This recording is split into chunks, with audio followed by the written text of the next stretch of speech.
వాస్తు సంబంధించి మరిన్ని విశేషాలు తెలుసుకోవడానికి, మీ ఇంటి ప్లానింగ్ మరియు వాస్తు సమస్యలు తెలుసుకోవడానికి మా ఛానల్ సబ్స్క్రైబ్ చేయండి, లైక్ చేయండి, అలాగే షేర్ చేయండి. ఇందరికీ అభయంబునిచ్చు చేయి కందువగు శ్రీ గురుభ్యో నమః. శ్రీమతే రామానుజాయ నమః. శ్రీవాస్తు ప్రేక్షకులకి నమస్కారం.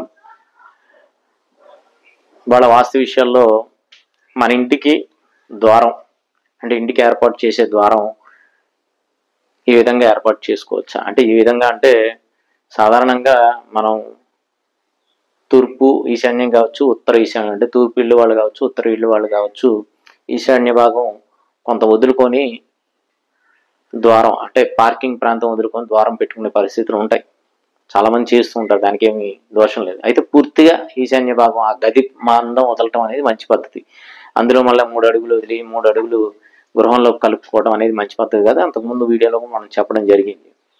అయితే ఇది దక్షిణం వాకిలి ఉన్న ఇల్లు, సరే దక్షిణంలో కూడా కొంత ఇబ్బంది చేశారు, కానీ తూర్పులో అంటే ఉత్తర భాగంలో మెయిన్ ఎంట్రన్స్ అనేది ఏర్పడింది. ఎందుకంటే సాధ్యమైనంత వరకు దక్షిణ గృహాలు ఎవరు కూడా దక్షిణ ద్వారం అనేది ఏర్పాటు చేసుకున్న వాళ్ళు తక్కువ మంది ఉంటారు.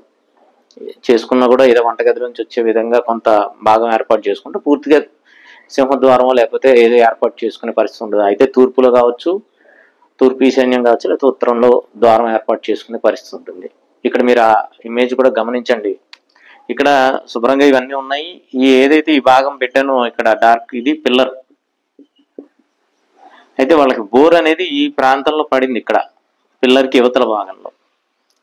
సరే ఇప్పుడు ద్వారం పెట్టాలంటే ఇక్కడ నుంచి ఇది వాయుం పిల్లర్ అనుకోండి, పూర్తిగా ఇక్కడి నుంచి ఇక్కడికి ఈ గ్యాప్ ఏదైతే ఉందో ఈ విధంగా సరే ఇక్కడ బోర్ వచ్చింది కాబట్టి బోర్ మీద లోపలికి వస్తుందని చెప్పి ఈ భాగాన్ని ఇక్కడ ఏదైతే పిల్లర్ వెనక భాగం కొంతలో పిల్లర్ పక్కకి వచ్చిందనమాట ఆ బోర్ అనేది. ఆ బోర్ రావడం వల్ల సరే మా ఇంట్లోకి వస్తుందనే ఆలోచనతో ఈ విధంగా ఇలాగా కొంత వదిలేసి ఆ బోరు మందం ఏదైతే ఉందో ఆ భాగం 1 అడుగున్నర 2 అడుగులు పిల్లర్ తర్వాత 1 అడుగు అడుగున్నర వదిలేసి అడుగు అలా వదిలేసి ఇక్కడ సింహద్వారం అనేది ఏర్పాటు చేసుకోవడం అనేది జరిగింది.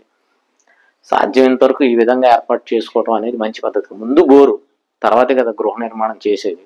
ఎందుకంటే ఎవరైనా కానీ బోర్ నిర్ణయం చేసుకుంటాం అంటే మనం శంకుస్థాపన చేసేటప్పుడు బోర్ నిర్ణయం చేసుకుంటాం. బోర్ సాధ్యమైనంత వరకు బయటికి లేదు, మనం ఏదన్నా టెక్నికల్గా దాన్ని బోర్ ఎక్కడ వస్తుందని చూసుకునేటప్పుడు ఏ నిర్ణయం చేసుకున్నా బోర్ వచ్చిన తర్వాతే, అంటే శంకుస్థాపన చేసినా కూడా బోరు ముందు అనేది ఏర్పాటు చేస్తాం. ఊరికే శంకుస్థాపన చేస్తాం, తర్వాత బోర్ వేసిన తర్వాత మొదలు పెడతాం ఏదైనా కావచ్చు. అంతేగాని గృహ నిర్మాణం మొదలు పెట్టేసిన తర్వాత బోర్ వేసే పరిస్థితులు అనేవి ఉండవు. గృహ నిర్మాణం మొదలు పెట్టినప్పుడే బోరు నిర్ణయం కూడా చేసి బోరు వేస్తాము, తద్వారానే నిర్మాణం అనేది సాగుతూ ఉంటుంది. కాబట్టి ఈ విధంగా వచ్చింది కదా అని చెప్పి మనం ఈ భాగాన్ని ఈ విధంగా పిల్లర్ ఇక్కడికి వేసేసి వెనకాల బోర్ ఉంది కాబట్టి దాన్ని వదిలేసి ఈ విధంగా ఆ గృహానికి ద్వారం అనేది ఈ విధంగా ఏర్పాటు చేసుకోవడం అనేది మంచి పద్ధతి కాదు. ఒకవేళ నిజంగానే బోర్ ఇక్కడికి వచ్చింది, గృహం సైజ్ తగ్గించుకోవడం అంతే, ఇంక వేరే ఆప్షన్ లేదు మనకి. ఎందుకు, గృహం బోర్ ఇక్కడ దాకా వచ్చేసింది, మనం ఏం చేసేది ఏం లేదు దానికి. అది అక్కడ పడింది, వాడు వేయటం పొరపాటు చేశాడు, ఏం చేశాడు అక్కడ వేసేసాడు. అయితే ఇప్పుడు అయిపోయింది కాబట్టి దానికి ఏదో దోష పరిహారం మనం చెప్తాం, అది వేరే విషయం. కానీ ఈ విధంగా చేసేవాళ్ళు ఉండొచ్చు, చేసే అవకాశాలు ఉండొచ్చు అని మనం ఈ వీడియో చేయడం జరుగుతుంది. ఎందుకంటే కొంతమంది స్థలం మనకి ఇంతే ఉంది, సరే అయితే అయింది, బోర్ లోపలికి తీసుకోవడం బయటికి ఏదో విధంగా చేస్తూ ఉంటారు. ఈ విధంగా అంటే బోర్ కరెక్ట్గా గుమ్మం రాగానే లోపలికి వచ్చే పరిస్థితులు కూడా చాలా మందికి మనం చూడడం జరిగింది.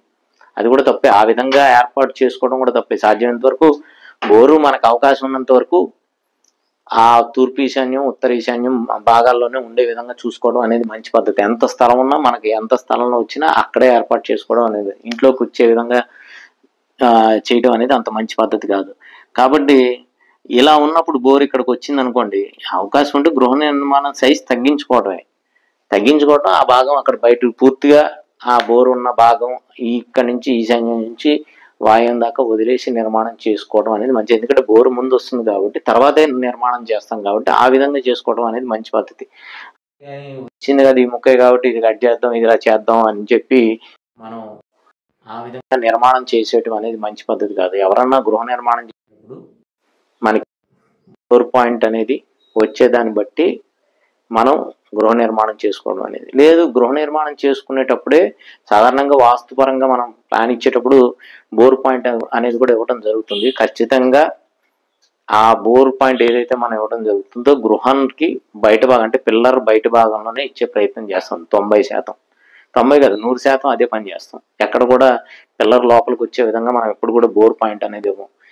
కొన్ని ప్రాంతాల్లో ఏమవుతుందంటే పెద్ద పెద్ద కన్స్ట్రక్షన్ చేసేటప్పుడు ఒక్కొక్కసారి బోరు అంటే ఆ నిర్మాణం చేసేటప్పుడు లెంత్ మనకు తగ్గనప్పుడు ఉత్తరం తూర్పు స్థలాభావం ఉన్నప్పుడు కింద మొత్తం పార్కింగ్ చేసుకుని ఏర్పాటు చేసుకునే పరిస్థితి ఉన్నప్పుడు ఒక్కోసారి ఈశాన్య భాగంలో సంపిస్తాం. అదేవిధంగా బోర్ వచ్చే అవకాశాలు కూడా కొన్ని చోట్ల ఉంటాయి. అది ఆ పద్ధతిలో ఉండొచ్చు. కానీ నిర్మాణం పూర్తిగా కిందన గ్రౌండ్ లో చేసుకొని ఇలాగా సగం మనం ఏదైతే ద్వారాలు నిర్ణయాలు చేసుకోవాలనుకున్నప్పుడు ఈ పద్ధతి అనేది కరెక్ట్ కాదు. అంటే ద్వారం ఆ పద్ధతిలో నిర్ణయం చేయడం అనేది పూర్తిగా పోనీ నిజమే. ఒకవేళ బోర్ ఇక్కడ వచ్చింది, మనం ఆ బోర్ పాయింట్ ని మనం బయటికి రాగలేము. అప్పుడు ఏం చేయాలి? ఈ భాగం మొత్తం వదులుకోవాలి. ఖచ్చితంగా ఇది మొత్తం బయటికి ఏదైతే ఇక్కడ నుంచి ఇక్కడ దాకా ఉందో ఇది మొత్తం వదిలేసుకొని ఆ ద్వారం ఆ ఇంటి ద్వారం అనేది ఇక్కడ ఏర్పాటు చేసుకోవాలి, బోర్కి సంబంధం లేకుండా. అంతేగాని మనకి ఈ స్థలం కూడా కావాలి, బోర్ పాయింట్ మాత్రం ఇంట్లోకి రాకూడదు అని చెప్పి ఎట్లా పెడితే అట్లా ద్వారాలు అనేది నిర్ణయం చేసి ఏర్పాటు చేయడం అనేది మంచి పద్ధతి కాదు. జై శ్రీమన్నారాయణ. వాస్తు సంబంధించి మరిన్ని విశేషాలు తెలుసుకోవడానికి, మీ ఇంటి ప్లానింగ్ మరియు వాస్తు సమస్యలు తెలుసుకోవడానికి మా ఛానల్ సబ్స్క్రైబ్ చేయండి, లైక్ చేయండి, అలాగే షేర్ చేయండి.